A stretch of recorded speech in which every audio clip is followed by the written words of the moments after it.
আজিৰ প্ৰথমটো খবৰ হৈছে কেতিয়া হ'ব JEE NEET পৰীক্ষা উচ্চতম ন্যায়ালয়ৰ গুৰুত্বপূৰ্ণ ৰায়দান।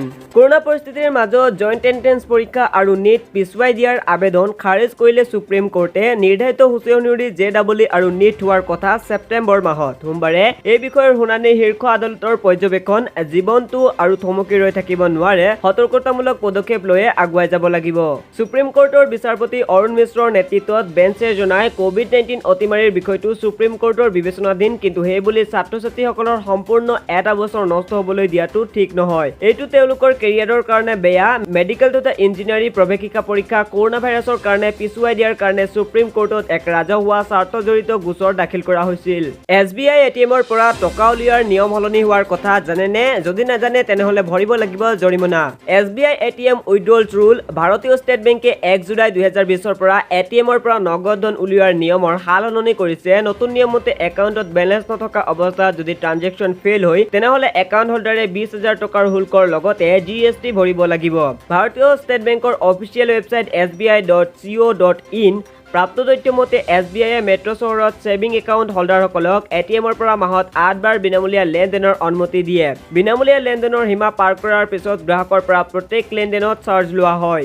SBIয়ে মাহত অনুমতি দিয়া 8 বাৰৰ বিনামূলীয়া ট্ৰানজেকশ্যনৰ ভিতৰত 5 বাৰ SBI ATM আৰু আন যিকোনো বেংকৰ ATMৰ পৰা 3 বাৰৰ বিনামূলীয়া লেনদেন সোমাই আছে। নন মেট্ৰ' চহৰত 10 বাৰ বিনামূলীয়া ATM লেনদেনৰ অনুমতি আছে। ইয়াত 5 বাৰ SBIৰ ATMৰ লেনদেন আছে। আনহাতে অন্য বেংকৰ ATMৰ পৰা টকা উলিয়াব পৰা 5 বাৰৰ লেনদেনৰ সুবিধা আছে। অৱশ্যে 1 লাখ টকা বা অধিক মূল্যৰ গড় মাহেকীয়া বেলেঞ্চ ৰখা ছেভিং একাউণ্ট হোল্ডাৰসকলক ষ্টেট বেংক গ্ৰুপ বা অন্য বেংকৰ ATMৰ অসীমিত লেনদেনৰ সুবিধা দিয়া হৈছে।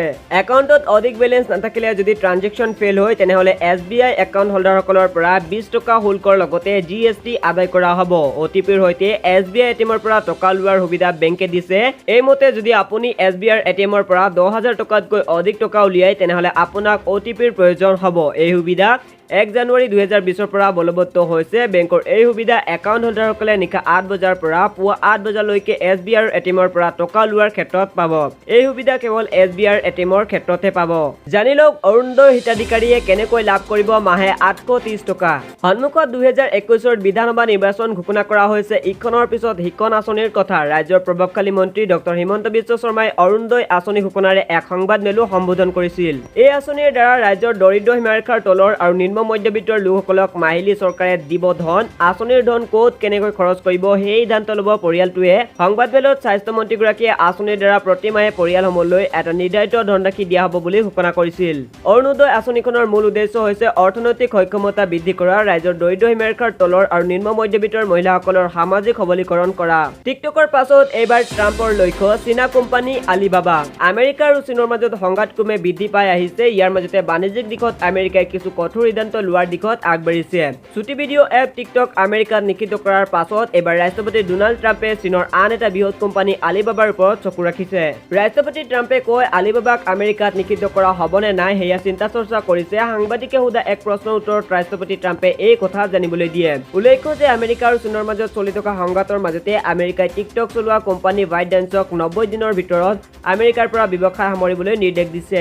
এতিয়া দ্বিতীয় লক্ষ্য হৈ পৰিছে আলিবাবা। আমেৰিকাৰ মতে তেওঁলোকে নিজৰ নাগৰিকৰ ব্যক্তিগত তথ্যক লৈ চিন্তিত, যিটো চীনৰ কোম্পানীয়ে চলাই আছে। চীনৰ ওপৰত আমেৰিকাৰ অভিযোগ যে ই বিশাল তথ্যসমূহৰ অবৈধভাৱে ব্যৱসায়িক উদ্দেশ্যত ব্যৱহাৰ কৰি আছে। দীৰ্ঘদিন ধৰি এই বিষয়টোক লৈ দেশ দুখনৰ মাজত বিবাদ চলি আছে। অহা নৱেম্বৰত হ'বলগীয়া আমেৰিকাৰ ৰাষ্ট্ৰপতি নিৰ্বাচনৰ পৰিপ্ৰেক্ষিতত আমেৰিকা চীনৰ সম্পৰ্কৰ বিষয়টোৱে বিশেষ গুৰুত্ব লাভ কৰিছে আৰু ইয়াক লৈ দেশখনৰ ৰাজনৈতিক বতাহ গৰম হৈ পৰা দেখা গৈছে। নালাগে পেট্ৰল ডিজেল, নালাগে বেটাৰীও। মধ্যপ্ৰদেশৰ এজন মেকানিকে আৱিষ্কাৰ কৰিলে পানীৰে চলা গাড়ী। পেট্ৰল ডিজেলৰ দাম ঊৰ্ধ্বমুখী। নিজৰ গাড়ীখন লৈ ক'ৰবালৈ যাবলৈও 10 বাৰ ভাবিবলগীয়া হৈছে। আনকি প্ৰদূষণমুক্ত ইলেক্ট্ৰনিক বাহনৰ দামো চাহিদাৰ বাবে প্ৰতিদিনে বৃদ্ধি পাইছে। কিন্তু ইয়াৰ মাজতে এজন লোকে আৱিষ্কাৰ কৰা এখন গাড়ীয়ে স্তম্ভিত কৰিছে সকলোকে। কাৰণ এই গাড়ীখন তেলেৰে নহয়, চলে পানীৰে। আচৰিত যেন লাগিলেও এয়াই সঁচা। মধ্যপ্ৰদেশৰ 44 বছৰীয়া মহম্মদ ৰাছিম মাকৰানী নামৰ লোকজনে সাজি উলিয়াইছে এখন গাড়ী। এই গাড়ীখন চলিবলৈ পেট্ৰল ডিজেল বা বেটাৰীৰ প্ৰয়োজন নাই, প্ৰয়োজন কেৱল পানীৰ। সম্প্ৰতি লোকজনৰ পানীৰে চলা গাড়ীখনৰ ভিডিঅ' ভাইৰেল হৈছে হৈছে ছচিয়েল মিডিয়াত। 2012 চনত এই পানীৰে চলা গাড়ী সাজি উলিয়াইছিল মহম্মদ ৰাছিম মাকৰানীয়ে। নিজৰ মাৰুতি 800 গাড়ীখনে এই আকাৰ দিয়ে লোকজনে, আনকি মোবাইলৰ নম্বৰ টিপি গাড়ীখন ষ্টাৰ্ট বা বন্ধ কৰিব পাৰি।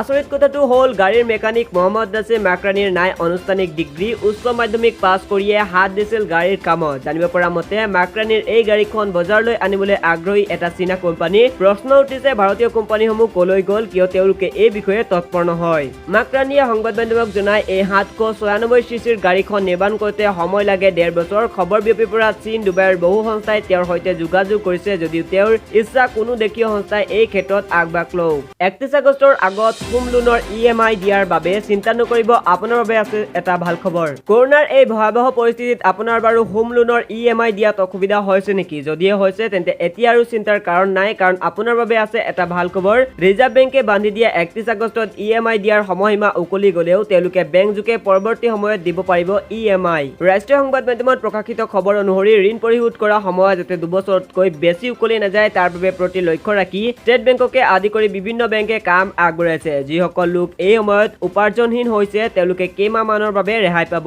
কিছু ক্ষেত্ৰত দৈনিক হাৰত COVID-19 মহামাৰীৰ বাবে ষ্টেট আপ EMIৰ ক্ষেত্ৰত দৰমহাৰ ধন লাভ কৰা নাই সেইসকলৰ বাবে বেংকে কিছুদিনৰ বাবে EMI স্থগিত কৰিব পাৰে। জানিব পৰা মতে বেংকে তেওঁলোকৰ প্ৰস্তাৱসমূহ পৰৱৰ্তী মাহৰ প্ৰথম ভাগত সম্বোধিত বোৰ্ডত জমা দিব। ইয়াতে উল্লেখ কৰিব লাগিব যে বেংকে RBIক এককালীন ঋণৰ অনুমতি দিয়াৰ বাবে অনুৰোধ জনাইছে। এই মহামাৰীৰ সময়ত বেংকে সুৰক্ষা আৰু সম্পত্তি সংলগ্ন কৰিব নিবিচাৰে। আগতকৈ 10 গুণ অধিক শক্তিৰে কৰোনাৰ নতুন ৰূপ। মালয়েছিয়াৰ পৰা আহিল বেয়া খবৰ। মালয়েছিয়াৰ স্বাস্থ্য বিভাগৰ ডিৰেক্টৰ জেনেৰেল নুৰ হিছান আব্দুল্লাহে এটা ফেচবুক পোষ্টত জনাইছে সম্প্ৰতি তেওঁলোকৰ দেশত কৰোনা ভাইৰাছৰ এটা শক্তিশালী প্ৰটিন ষ্ট্ৰেইনৰ সন্ধান পোৱা গৈছে, যি আগৰ ভাইৰাছৰ তুলনাত 10 গুণ অধিক শক্তিশালী। ইয়াৰ নাম দিয়া হৈছে DG14G। ভাৰতৰ পৰা ঘূৰি যোৱাৰ পিছত এখন ৰেষ্টুৰেণ্টৰ মালিক তথা এজন বাসিন্দাৰ শৰীৰত এই শক্তিশালী কৰোনা ভাইৰাছৰ উদাহৰণ পোৱাৰ কথা জনাইছে প্ৰশাসনে। ইয়াৰ বাহিৰে ফিলিপিনছৰ পৰা ঘূৰি অহা কৰোনা আক্ৰান্তসকলৰ এটা ক্লাষ্টাৰৰ ক্ষেত্ৰতো এই শক্তিশালী ভাইৰাছৰ সন্ধান পোৱা গৈছে। মালয়েছিয়াৰ স্বাস্থ্য বিভাগৰ ডিৰেক্টৰ জেনেৰেল নুৰ হিছান আব্দুল্লাহে লগতে আৰু জনাইছে যে এই শক্তিবিধি বা মিউটেশ্যনৰ ফলত কৰোনা আৰু অপ্ৰতিৰোধ্য হৈ পৰে, যাৰ ফলত বৰ্তমান ভেকচিনৰ পৰা আৰম্ভ কৰি বহুতো দিশ কাম নাহিবও পাৰে। তেওঁ জনায় এই কাৰণতে দেশৰ মানুহে অনেক বেছিকৈ স্বাস্থ্যবিধি মানি চলিব লাগিব, কাৰণ কেৱল কৰোনাৰ শক্তি বৃদ্ধি হৈছে এনে নহয়, কৰোনাৰ এই মিউটেশ্যনৰ ফলত সংক্ৰমণৰ ক্ষমতা অনেক গুণে বাঢ়ি যাব পাৰে। উল্লেখ্য যে জানুৱাৰীত চীনৰ ইউহান প্ৰদেশৰ পৰা যেতিয়া কৰোনাৰ সংক্ৰমণ হৈছিল তেতিয়াৰ পৰা কৰোনাই বাৰে বাৰে ৰূপ সলাইছে। এটাৰ পিছত আন এটা মিউটেশ্যনৰ ফলত ভেকচিন তৈয়াৰ কৰাৰ ক্ষেত্ৰতো সমস্যাৰ সৃষ্টি হৈছে। সময় লাগিছে, কিন্তু ভেকচিনে বা কাম দিয়ে নে নিদিয়ে সেয়াও স্পষ্ট হোৱা নাই। সাপমুক্ত কাশ্মীৰৰ 2 জিলাত আৰম্ভ 4G ইণ্টাৰনেট সেৱা। অৱশেষত যেন সাপমুক্ত হ'ল ভূস্বৰ্গ কাশ্মীৰৰ 2খনকৈ জিলা। সন্ত্ৰাসজৰ্জৰ কাশ্মীৰত 2019 চনৰ 5 আগষ্টৰ দিনা কেন্দ্ৰীয় চৰকাৰে সংবিধানৰ 370 অনুচ্ছেদ বিলোপ কৰাৰ পিছৰে পৰা অশান্তি বিয়পি পৰাৰ আশংকাত বন্ধ কৰি দিয়া হৈছিল ইণ্টাৰনেট সেৱা। সেই দিন ধৰি কাশ্মীৰৰ বাসিন্দাসকলে ইণ্টাৰনেট ব্যৱহাৰৰ পৰা বঞ্চিত হৈ আছিল। শেহতীয়াকৈ চৰকাৰে উপত্যকাটোত 2G ইণ্টাৰনেট সেৱা মুকলিৰ নিৰ্দেশ দিছিল যদিও 2G ইণ্টাৰনেটৰ স্পীড ইমানেই লেহেমীয়া যে ইণ্টাৰনেট ব্যৱহাৰকাৰীসকলে মুঠেও উপকৃত হ'ব পৰা নাছিল। কাশ্মীৰ উপত্যকাত পুনৰ 4G নেটৱৰ্ক মুকলিৰ দাবীত ফাউণ্ডেশ্যন ফৰ মিডিয়া প্ৰফেশ্যনেল নামৰ সংস্থাটোৱে উচ্চতম ন্যায়ালয়ত আবেদন জনাইছিল। উচ্চতম ন্যায়ালয়ে কাশ্মীৰত 2G সেৱাৰ স্পীড বঢ়াবলৈ চৰকাৰক নিৰ্দেশ দিছিল যদিও চৰকাৰে সেয়া কৰিব পৰা নাই। অৱশেষত প্ৰায় এবছৰৰ মূৰত চৰকাৰে কাশ্মীৰ উপত্যকাৰ উধামপুৰ আৰু গাণ্ডেৰৱালত দেওবাৰে নিশা 9 বজাৰ পৰা পৰীক্ষামূলকভাৱে 4G সেৱা আৰম্ভ কৰে। এই সেৱা 9 ছেপ্টেম্বৰ পৰ্যন্ত বাহাল থাকিব। ইণ্টাৰনেটৰ সহায়ত কাশ্মীৰত বিচ্ছিন্নতাবাদীসকলে ভাৰত বিৰোধী বাৰ্তা বিয়পাই থকাৰ বাবেই উপত্যকাটোত এবছৰ ধৰি ইণ্টাৰনেট বন্ধ কৰি ৰখা হৈছিল।